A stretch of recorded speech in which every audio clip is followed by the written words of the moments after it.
Hello friends, कैसे हैं आप सब। आप सभी का आपके अपने YouTube channel sociology with Sangeeta में मैं संगीता स्वागत करती हूँ। आज का जो हमारा क्लास है ये हमारे आने वाले नेट एग्ज़ाम के लिए आप लोगों को बहुत ही ज़्यादा ये हेल्पफुल रहेगा। अगर आप इस क्लास को देख लेते हैं तो आपका जो यूनिट 1 का सेक्शन 1 है वो पूरा इस वीडियो में ही कंप्लीट हो जाएगा।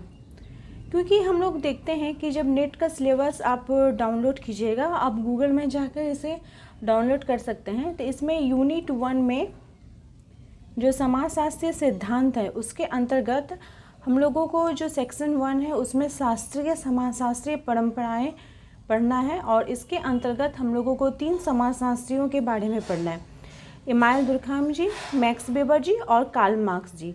तो आज हम लोग क्या करेंगे कि जो समाजशास्त्रीय जो परंपराएं हैं इसमें हम लोग इन तीनों को कवर करेंगे। इमानुएल दुर्कheim जी ने कौन कौन से थ्योरीज दी, उनका कीवर्ड्स क्या है, मैक्स वेबर का कीवर्ड्स क्या है, साथ ही साथ कार्ल मार्क्स का कीवर्ड क्या है, इस क्लास में हम लोग इसे कंप्लीट करेंगे।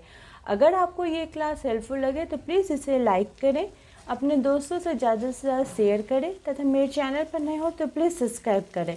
और अगर आप लोगों को कोई भी क्वेरीज है तो प्लीज़ मुझे कमेंट करके भी बता सकते हैं। तो चलिए क्लास को लेट न करते हुए हम लोग स्टार्ट करते हैं। तो सबसे पहले जो हमारे थिंकर हैं वे हैं इमानुएल दुर्कheim जी। तो इनके की कॉन्सेप्ट्स को हम लोग देख लेते हैं। तो इमानुएल दुर्कheim जी ने जो सबसे पहले अपनी थ्योरी दी थी वो दी थी सामाजिक तथ्य के बारे में। आखिर सामाजिक तथ्य होता क्या है? तो इमानुएल दुर्कheim जी के अनुसार हमारे सोचने, हमारे कार्य करने के जो तरीके होते हैं या हमने लोगों ने जो कुछ भी अनुभव किया है, यानी कि जो हमसे बाह्य है लेकिन हम उन्हें मानने के लिए बाध्य हैं। तो ये जो बाह्यता है, ये जो बाध्यता है जो हमें काम करने के लिए मजबूर करती है, तो वो क्या कहलाता है? सामाजिक तथ्य कहलाता है। मतलब आप कह सकते हैं कि आपने कुछ ऐसा कार्य किया, ठीक है, उसको कार्य करने के बाद आपने उसे छोड़ दिया, लेकिन जो समाज है वो उसे त्याग नहीं करता है, उसको वो मानता है, उसको मान्य कर लेता है। तो फिर आप उस कार्य को नहीं छोड़ सकते, वो कार्य आपका रहेगा ही। तो हम कह सकते हैं कि समाज जो है वो क्या है? एक सर्वोपरि है। समाज ही वास्तविक देखता है, क्योंकि समाज की जो उत्पत्ति होती है वह स्वयं से होती है। इमानुएल दुर्कheim जी ने जो अपनी इस थ्योरी में मेन फोकस उन्होंने सोसाइटी के ऊपर रखा, समाज के ऊपर रखा। उन्होंने इसका अवलोकन योग्य बनाया, मापन योग्य माना, और उन्होंने बताया कि हम लोग जो अवलोकन करेंगे समाज का वो वैज्ञानिक विधि से करेंगे, और वैज्ञानिक विधि से करने के फलस्वरूप जो हमारा अवलोकन का परिणाम है वो सर्वमान्य रहेगा। तो इसलिए हम कह सकते हैं कि समाज जो है वो वास्तविक देखता है और समाज ही सर्वोपरि है। फिर इनकी जो नेक्स्ट थ्योरी थी वो थी आत्महत्या का सिद्धांत। आत्महत्या के सिद्धांत के अंतर्गत इन्होंने इसे 4 वर्गों में बांटा है, 4 प्रकार इसका बताया है। तो फिर इसको उन्होंने 2 आधार पर बांटा है। पहला तो उन्होंने बताया है सामाजिक संबंधों के आधार पर अहमवादी आत्महत्या और परार्थवादी आत्महत्या, और सामाजिक नियंत्रण के आधार पर एनोमिक समाज और भाग्यवादी समाज। अब हम लोग देख लेते हैं एक एक करके कि क्या बोला जा रहा है। तो अहमवादी जो आत्महत्या है वो हमारा सामाजिक जो संबंध रहता है वो दूर का रहता है, तो उसमें अहमवादी आत्महत्या के अंतर्गत आएगा। सामाजिक संबंध जब निकट का रहता है तो वो परार्थवादी आत्महत्या के अंतर्गत आएगा। फिर क्या है? सामाजिक नियंत्रण के आधार पर, पहला दोनों सामाजिक संबंध के आधार पर था, और फिर नेक्स्ट सी और डी है सामाजिक नियंत्रण के आधार पर। तो जब समाज का जो नियंत्रण है वो बिल्कुल भी ना हो तो वो एनोमिक सोसाइटी कहलाएगी, और जब समाज का नियंत्रण बहुत ही अधिक होता है, व्यक्ति पर बहुत अधिक सामाजिक नियंत्रणों को थोपा जाता है, तो वो भाग्यवादी आत्महत्या के अंतर्गत आता है। तो हम कह सकते हैं कि आत्महत्या क्या है? एक व्यक्तिगत घटना है माना है जिसके पीछे सामाजिक कारक निहित होते हैं। अगर आपसे कारक पूछा जाए आत्महत्या का कारक क्या है तो आप इसे सामाजिक बताइएगा, और ये घटना कैसी है? तो ये घटना जो है ये सामाजिक प्रघटना है। और इसके कर्ता कौन है? तो कर्ता तो व्यक्ति ही हों, क्योंकि व्यक्ति के द्वारा ही जो है वो आत्महत्या जो है वो घटित होती है। थर्ड इनकी जो थ्योरी थी वो थी धर्म का समाजशास्त्रीय व्याख्या या धर्म का समाजशास्त्रीय सिद्धांत।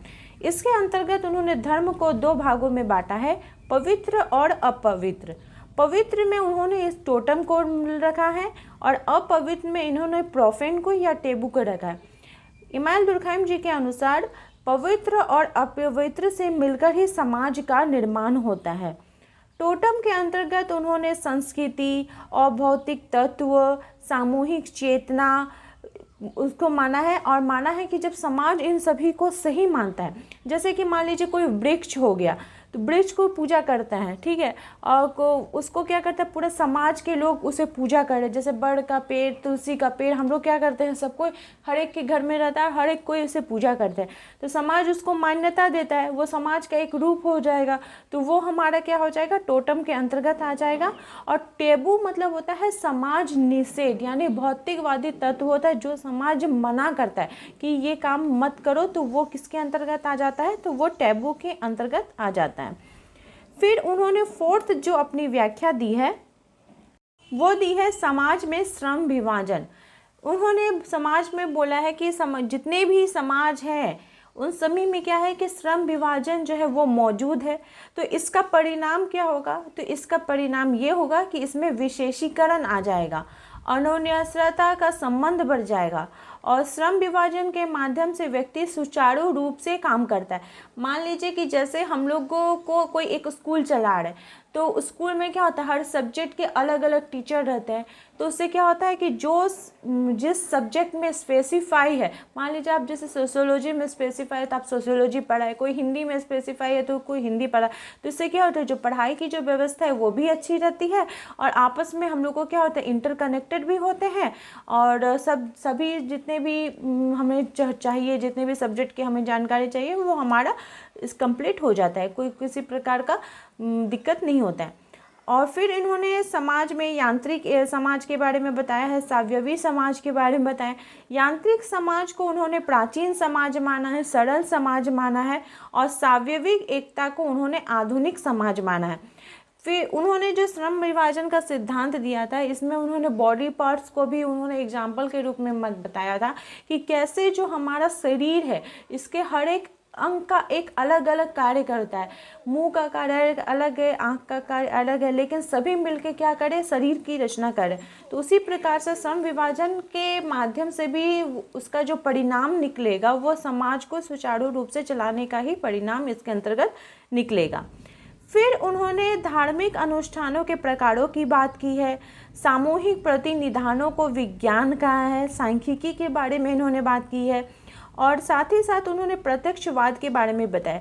तो हम सभी को ये जानना चाहिए कि प्रत्यक्षवाद के जन्मदाता कौन है, तो अगस्त कॉम्ट जी हैं, लेकिन अगर इसका पूछा जाए कि वास्तविक में इसे यूज़ किसने किया था, तो इमानुएल दुर्कheim जी ने इसे प्रयोग में लाया थे अपने। सेकेंड हमारे जो थिंकर हैं वे हैं मैक्स वेबर जी। तो इन्होंने स्टेटस ग्रुप के बारे में अपनी थ्योरी दी है। इन्होंने बताया कि हमारे जीवन जीने का जो लाइफ स्टाइल है वही हमारा स्टेटस है, वही हमें ग्रुप में बांटता है। इन्होंने वर्ग को जीवन शैली से माना है, वर्ग संघर्ष को ये नकारते हैं और उन्होंने कहा है कि वर्ग संघर्ष जैसे कोई चीज़ सब जो है वो हमारे समाज में विद्यमान है ही नहीं, बल्कि उसके बदले क्या है, तो वर्ग स्पर्धा होती है, वर्गों में आपस में कंपटीशन ज़्यादा होता है, तो जिसके परिणामस्वरूप क्या होता है कि जो समाज है वो बहुत और अच्छे तरीके से कार्य करता है। फिर उन्होंने अपने इथिक्स के बारे में बात की है कि जो उन्होंने धर्म के जो 8 प्रकारों का वर्णन किया है, इसके अंतर्गत उन्होंने धार्मिक कारक, धार्मिक विचार अवस्थाएं, ये सब के बारे में बात की है कि कैसे जो सामाजिक क्षेत्र में जो परिवर्तन होते हैं वो धर्मों के आधार पर होता है। धर्म जो है वो पूंजीवाद में भी परिवर्तन लेके आता है। फिर उन्होंने समाज के अध्ययन के लिए वर्सेटेहन विधि का, वर्सेटेहन मेथड का प्रयोग करने के लिए कहा है। तो वर्सेटेहन मेथड जो है इसमें 3 प्रकार के लोग कार्य करते हैं। एक तो कर्ता होता है, जो उसकी जो दृष्टि है वो समाज को दृष्टि, जो उसकी देखने की दृष्टि है कर्ता की, वो एक। फिर दूसरा है समाज, यानी कि समाज क्या बोल रहा है, जो व्यक्ति समाज के अंतर्गत कार्य कर रहा है तो उस कार्य को समाज क्या बोल रहा है, ये भी वर्सेटेहन मेथड के अंतर्गत आता है। फिर इन दोनों का जो समन्वय परक जो दृष्टिकोण है, दोनों को मिलाकर ही वर्सेटेहन मेथड बोला जाता है, यानी कर्ता और समाज के जो कॉम्बिनेशन को वर्सेटेहन विधि बोला जाता है। फिर इन्होंने आइडियल टाइप के बारे में बात की है, यानी कि हमारे जो विचार है, कोई भी घटना का होना या उसका कोई ढांचा तैयार होना, बोलते हैं कि कोई भी चीज़ का जो ब्लूप्रिंट तैयार हो रहा है तो वो आइडियल टाइप के अंतर्गत आएगा। उन्होंने नौकरशाही के बारे में बात की है, यानी संस्थानात्मक जो व्यवस्था है ये एक लिखित नियम के अंतर्गत आता है। इसमें पद को उन्होंने अवैयक्तिक माना है और फाइल, यहाँ पे फाइल व्यवस्था होती है और भौतिक संचार यहाँ पे मौजूद होता है, जिसके आधार पर तार्किक अवधारणा पैदा होती है। फिर लॉ ऑफ फ्रेंसी का नियम भी इसी के अंतर्गत आता है।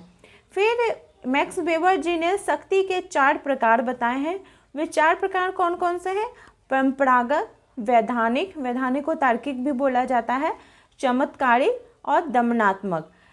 मतलब कि जैसे कि परंपरागत जो हमारे परंपरा के अनुसार चलेगा, वैधानिक जो नियम कानून के अनुसार होगा वो शक्ति, चमत्कारी कोई अचानक कोई जो चमत्कार हो जाए तो वो चमत्कारी शक्ति के अंतर्गत आएगा। और दमनात्मक में उन्होंने बताया कि किसी से भी हम अपनी इच्छा को जब बलपूर्वक मनवा लेते हैं तो वो दमनात्मक शक्ति के अंतर्गत आएगा। और शक्ति को उन्होंने सर्वश्रेष्ठ माना है और शक्ति को मैक्स वेबर जी ने समाज में वैध माना है। तो जब ये शक्ति जो है वो बहुत ही अधिक मतलब पावरफुल हो जाती है तो वो किसके अंतर्गत आ जाती है? सत्ता के अंतर्गत। तो सत्ता के फिर इन्होंने 3 प्रकारों का इसका वर्णन किया है, परंपरागत, वैधानिक जिसे तार्किक भी बोला जाता है, और थर्ड है चमत्कारिक। परंपरागत हो जाता है मतलब आपका जो परंपरा हमारे रीति रिवाज से जो सत्ता चल रही है, धर्म से आप कह सकते हैं कि धार्मिक जो व्यवस्था है वो हमारे आ जाएंगे। वैधानिक यानी नियम कानून से जो हमारे समाज को, हमारे सोसाइटी को कंट्रोल किया जा रहा है। और थर्ड है जो चमत्कारी, तो ये विशेषकर ऐसा होता नहीं है क्योंकि ये पर्सन से बिलोंग करता है, तो अगर अचानक कोई ऐसा चमत्कार हो जाए तो वो फिर चमत्कारिक के अंतर्गत आएगा। फिर इन्होंने क्रिया के 4 प्रकार बताए हैं, तार्किक, मूल्यांकनात्मक, भावात्मक और परंपरागत। तार्किक यानी हम जो तर्क के माध्यम से देंगे, मूल्यांकन मतलब हमारा मूल्यांकन करके जब हमारे अवधारणाओं को दिया जाएगा, हमारे सोच को दिया जाएगा, हमारे कर्मों के बारे में बताया जाएगा। भावात्मक मतलब हम लोग का संवेग, आवेग इससे जुड़ा हुआ होता है। और परंपरा के आधार पर जब बात की जाए तो वो परंपरागत के अंतर्गत आता है। फिर इन्होंने आधिकारिक तंत्र के 2 रूप बताए हैं, वैधानिक सत्ता और संगठन। थर्ड जो हमारे समाजशास्त्री हैं वे हैं कार्ल मार्क्स जी। कार्ल मार्क्स जी के जो बहुत ही फेमस उनकी जो सिद्धांत है द्वंद्वात्मक सिद्धांत, उन्होंने द्वंद्व के बारे में बताई है, भौतिकता के बारे में उन्होंने बात की है। द्वंद्व का जो थ्योरी है वो हीगल से प्रभावित होकर उन्होंने बताया है, और भौतिकता के बारे में उन्होंने फायरबर्ग से प्रभावित होकर अपने थ्योरी को दिया है। तो इनकी जो थ्योरी है द्वंद्वात्मक भौतिकवाद का सिद्धांत, इसमें उन्होंने बताया कि संसार में जो कुछ भी पदार्थ है वह सभी क्या है? सत्य है, और जो भी घटना हो रही है वह सत्य है। समाज के अंतर्गत 2 लोगों के बीच जो है वह संघर्ष हमेशा विद्यमान रहता है, क्योंकि एक जो वर्ग होता है वो बहुत ही ज़्यादा शक्तिशाली होता है जो कि अपने से कमज़ोर वर्ग को शासन करता है। इन्होंने फिर इसकी अवस्थाओं को 3 अवस्थाओं में बताया है, वाद, प्रतिवाद और संवाद। मतलब जो हमारे बीच वाद होता है, हम लोग जो कुछ सोचते हैं फिर उसका एक प्रतिवाद आता है कि नहीं ये नहीं होगा वो होगा, बीच का रास्ता, फिर दोनों को मिलाकर जो थर्ड थ्योरी बनती है वो संवाद के अंतर्गत आ जाता है। फिर इन्होंने इतिहास को 5 वर्गों में बांटा है, इतिहास को 5 युगों में बांटा है। ये इनके ऐतिहासिक भौतिकवाद के सिद्धांत की इन्होंने बात की थी, जिसमें आदिम साम्यवाद की बात की, जैसा कि ऐसा कोई युग होता नहीं है।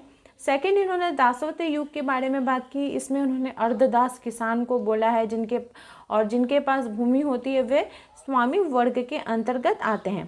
थर्ड इन्होंने सामंतवाद के बारे में बात की, सामंतवाद मतलब वैसे लोग जिनके पास क्या होती है? भूमि होती है। फिर इन्होंने अधिनायक तत्वरित वर्ग के बारे में बात की, यानी कि यह एक ऐसा वर्ग विहीन समाज होता है जिसमें कि क्या होता है कि श्रमिकों को वर्ग चेतना आ जाती है, वो सोचने लगते हैं कि हमारा शोषण हो रहा है, हमें इस शोषण के विरुद्ध कदम उठाना चाहिए, शोषण के विरुद्ध में कार्य करना चाहिए।